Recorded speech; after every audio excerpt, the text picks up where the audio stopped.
It's an amazing place.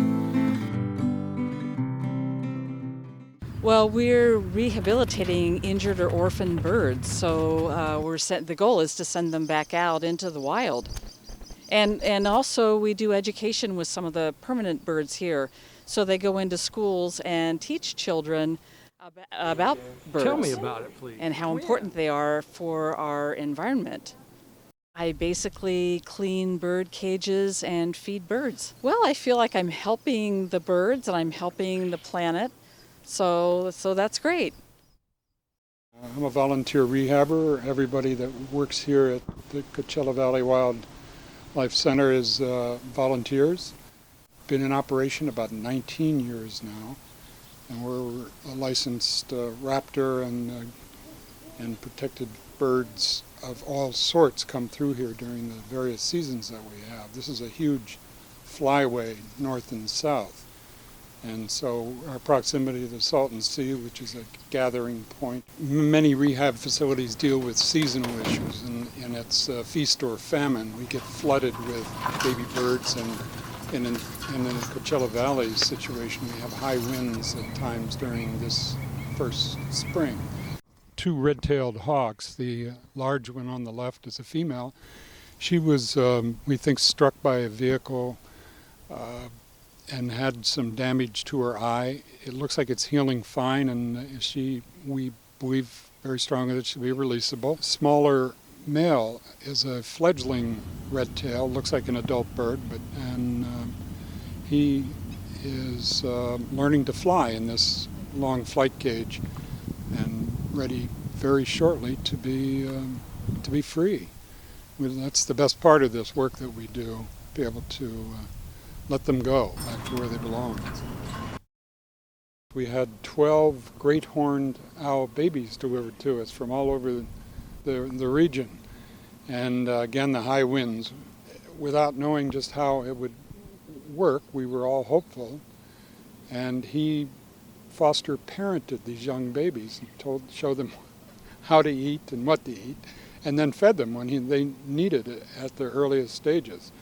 And it was just a thrill for everybody to see them, and they've all turned out healthy and unique individuals. You can see from their faces they don't all look alike.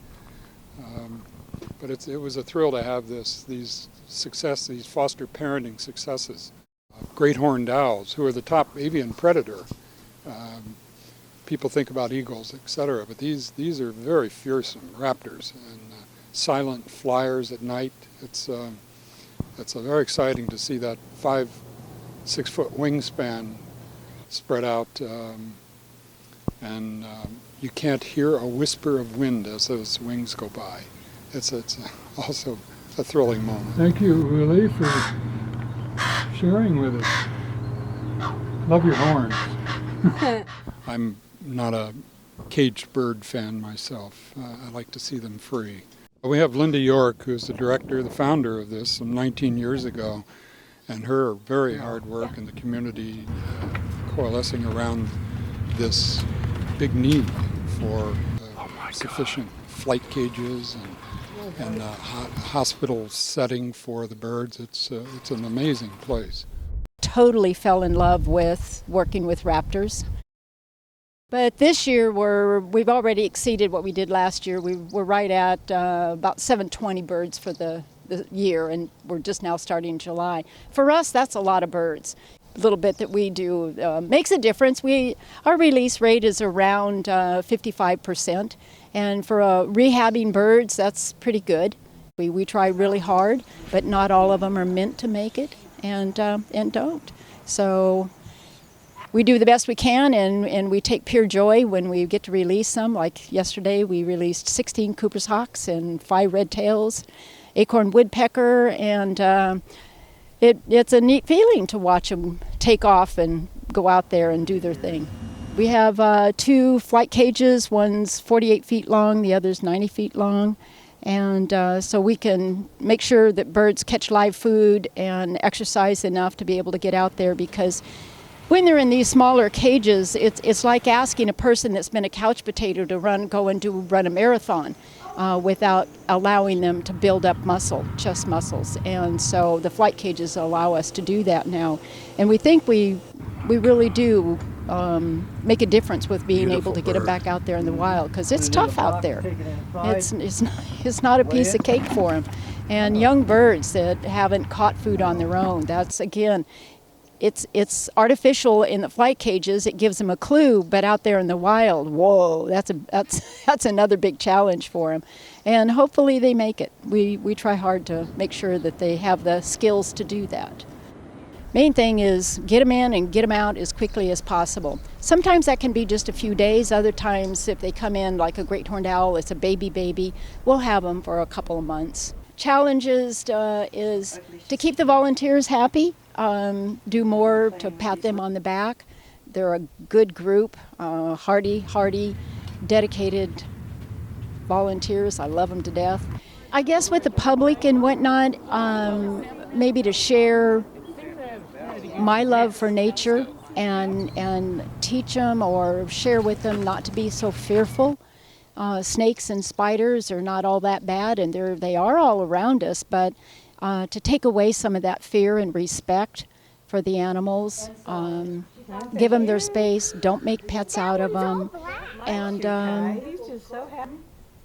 appreciate what they donate to our lives. They're just special things that are supposed to be here, and which we don't want to eliminate them. And when we don't respect nature and understand the intricacies, that inner workings with what makes things function, we mess up. We can all coexist, and we really can. It's just educate ourselves, quit being fearful, and be a little more tolerant, not only of the critters, but of each other. DDT is still being used when we know the damage that it does, not only to the environment, but to people.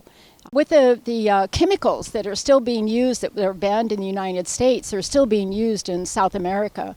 And we have tons of birds that migrate down into South America and nest down there. They come up here in the summer or winter and go down there for the nesting, and the DDT is affecting them. And the number of some of the species and I right off the top of the head, can't think of the names, but the population has dropped tremendously. I mean, almost to the point of being critical, and it's because of the chemicals that is affecting their nesting and egg laying. The shells are thin; they can't hatch successfully, and all of this really is doable if people make themselves aware of it. And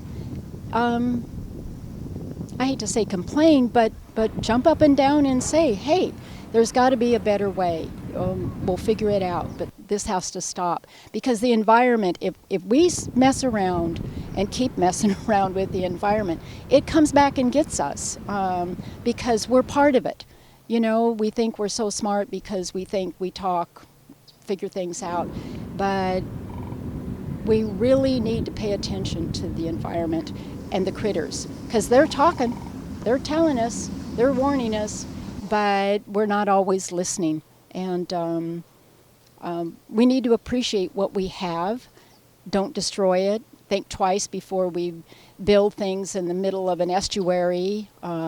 Save an estuary, the Salton Sea. It's tremendously important. I would say probably 80% of what we do is educate the public and help them keep that passion for the environment, and make them aware that we all count, whether it's a tiny feathered friend or the bigger majestic animals that we don't have here, elephants and tigers and all the other wonderful critters. We all count, not just the little critters, but us too. And we need to take care of our environment and pay attention to it and respect each other, and have discussions without getting our shorts all in a bunch. We need to save the Salton Sea. The Salton Sea is one of the largest rookeries in the United States, where the herons and the egrets and the hawks and everything else are going to come and nest, because that's where the water source is. So we really need to save it. We need to save the Salton Sea. Be curious. Yeah, have fun. It's an amazing place.